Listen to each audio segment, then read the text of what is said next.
Let's draw the number 2.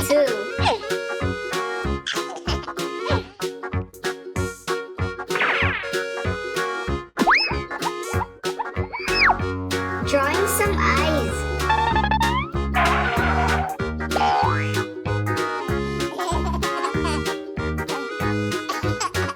Now we'll color it with red. It looks really nice.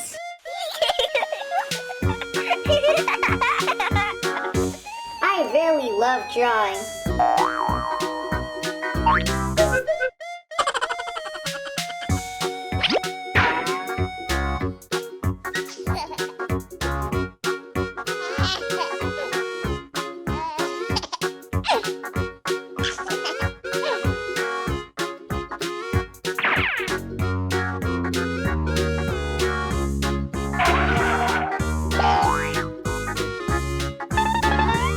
Look, 2 red bars.